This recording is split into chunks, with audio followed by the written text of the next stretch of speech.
taken an economics course, you know that when you make a transaction, you know, buy a car or something, the participants in a transaction, according to economic theory, look out for their own interests.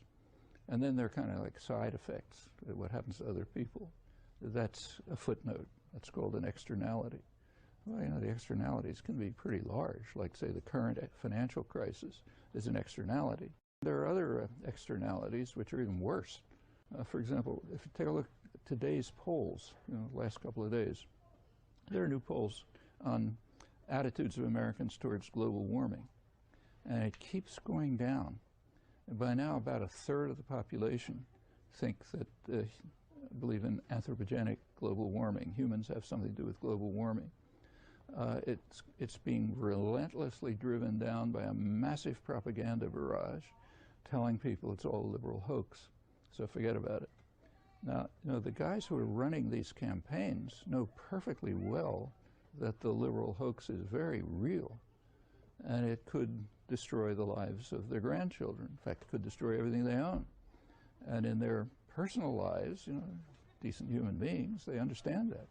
But in their institutional lives, as, say, executives of a corporation, they have to play an institutional role. The institutional role is maximize profit and market share. In fact, that's a legal requirement, and ignore the externalities. Well, in this case, the externality happens to be the survival of the species. But the logic is the same as systemic risk, the same as Adam Smith's grievous effects on the population of England. These are inherent properties of market systems. Suppose a bank lends money. It cares about one thing, its own profits. Now, there's a property called systemic risk, the risk that if the market, say, crashes somewhere, it's going to be contagious. Okay, and there is that phenomenon. It's monstrous, in fact. But the investor doesn't think about that. Can't. You know, you think about your own risk. You cannot think about the cost to others of the fact that contagion may destroy a system. That's not part of your calculations. That's another externality.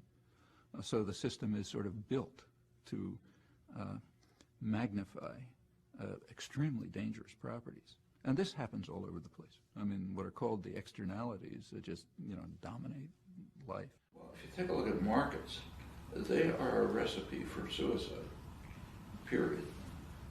In market systems, you do not don't take account of what economists call externalities. So say you sell me a car.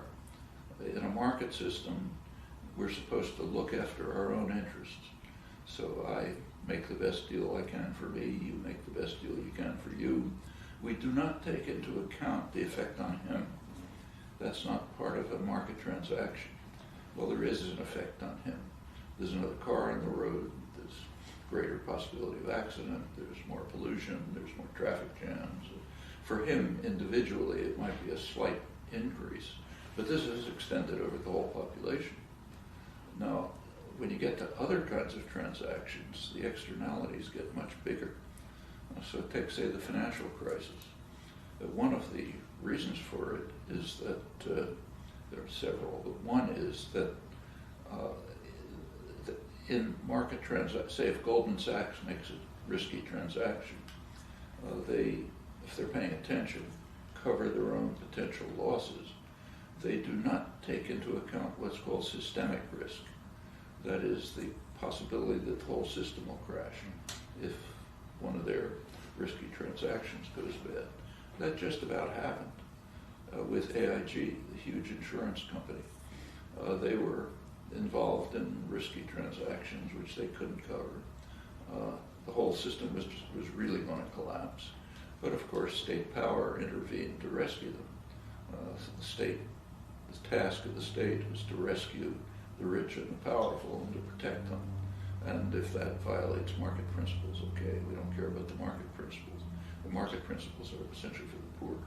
But systemic risk is an externality that's not considered, which would bring down the financial system repeatedly if you didn't have state power intervening. Well, there's another one that's even bigger. That's destruction of the environment. Destruction of the environment is an externality.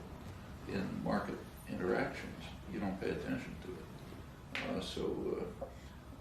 If you're, say, take tar sands, if you're a major energy corporation and you can make profit out of exploiting tar sands, you simply do not take into account the fact that your grandchildren may not have a possibility of survival. That's an externality. And in the moral calculus of capitalism, greater profits in the next quarter outweigh the fate of your grandchildren. And of course, it's not just your grandchildren, but everyone's.